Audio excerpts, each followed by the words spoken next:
Grace Etterbeek was in an abusive marriage. Sitting in a women's group at her local church, she heard her priest say, "You must do what God demands of you. You must wait and pray." The priest had been extolling the Christian virtues of several female saints who had endured much suffering and abuse in their marriages. One such saint is Saint Rita. The Catholic Church celebrates her feast day on May 22nd, and she's the patron saint of difficult marriages. Rita was born in 1381 in Italy and was married at the age of 12 to a nobleman named Paolo Mancini. Rita bore the brunt of Paolo's insults, infidelity, and physical abuse for almost 18 years. An article published on the website for the Catholic Diocese of Lansing, Michigan says this about her: "Through her humility, kindness, and patience, Rita was actually able to convert her husband away from his violent ways. As a woman in a difficult marriage, she worked for the conversion and reconciliation of her spouse, eventually achieving his conversion before his untimely death. She is an example of a wife who took seriously her sacramental vocation for the sanctification of her husband." St. Rita is only one of several women who were subjected to abuse in their marriages and that the Church considers saints. There's St. Monica, St. Elizabeth of Portugal, Saints Godelieve, and St. Margaret the Barefooted. The fact that these saints are lifted up for patiently remaining in situations of spousal abuse can send an unintended message to women and men who experience abusive relationships today. Doing so can seem to say that the only faithful way forward in such a situation is to stay and pray. The Catholic Church, like many other denominations, now officially encourages women experiencing abuse to separate from their abusive spouse. But as Grace Etterbeek sat among the other women in her parish that day, her priest didn't say it was okay. He didn't say the church could help find resources for her. He said simply, "You must do what God demands of you. You must wait and pray." She remained in her abusive marriage for more than 2 decades. Now, I'm certainly not trying to blame the victim here and say that she's at fault for staying. It's complicated. And I'm not picking on the Catholic Church, because all denominations have in some way failed to protect the vulnerable. I'm just trying to point out that the church as a whole has often done a poor job protecting the vulnerable among us. As we see in the book of Micah, this is not a new problem for God's people.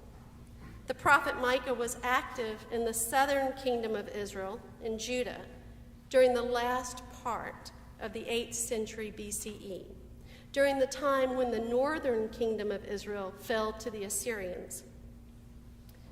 In the first few chapters of the book of Micah, before today's passage, the prophet pronounces judgment on Judah for the widespread socioeconomic injustice throughout the nation. The wealthy have been seizing land from the poor, depriving them of their inheritance. Political and religious leaders interpret the law in ways that favor the rich. They take bribes. They fail to look after the most vulnerable in their society. Today's Old Testament reading comes from the 6th chapter of Micah. And what we see in our reading is actually a courtroom drama. It's a lawsuit brought by God against the people of Judah because they have not kept up their end of the covenant that was made at Mount Sinai. So the people are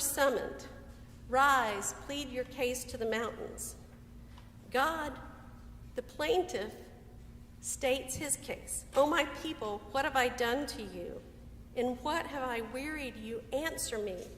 And God goes on to recite God's actions on behalf of Israel over the years. The people don't argue that they're innocent. Instead, they respond with, "Well, should we bring burnt offerings, calves a year old, thousands of rams, tens of thousands of rivers of oil, our firstborn children?" The prophet replies, "He has told you, O mortal, what is good. And what does the Lord require of you but to do justice and to love kindness and to walk humbly with the Lord your God?" I want to focus this morning on that last one, walk humbly with the Lord your God, because I think it's the basis of the other two, doing justice and loving kindness. So what does it mean to walk humbly with God? What is humility? We don't often talk about what it is. First, though, a word of caution about humility. Sometimes religious practices allow us to feel like we're being humble, but without ever really relinquishing our place at the center of our own world. It's easier to do something than to have to go through a real transformation of heart. Look at the people of Judah in our reading from Micah. Their first response is to say, "Can't we just make some sacrifices in the temple?" I remember Bishop Mays telling a group of clergy not to confuse spending a lot of time at church with a relationship with God. We have to be careful not to substitute religious practices for true humility. So, back to what is humility. The Benedictine nun Joan Chittister wrote a wonderful book on humility a few years ago, and it's called Radical Spirit.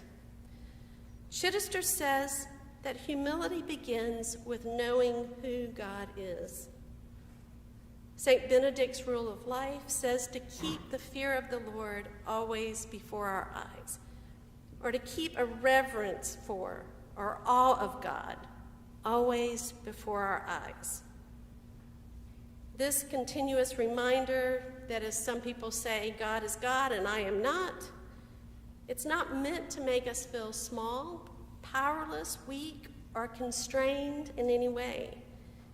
Instead, the realization that we are not God is meant to free us.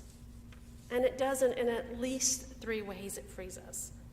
First, keeping a reverence for God always before us frees us from the self-centeredness, arrogance, individualism, and narcissism that is rampant in our culture.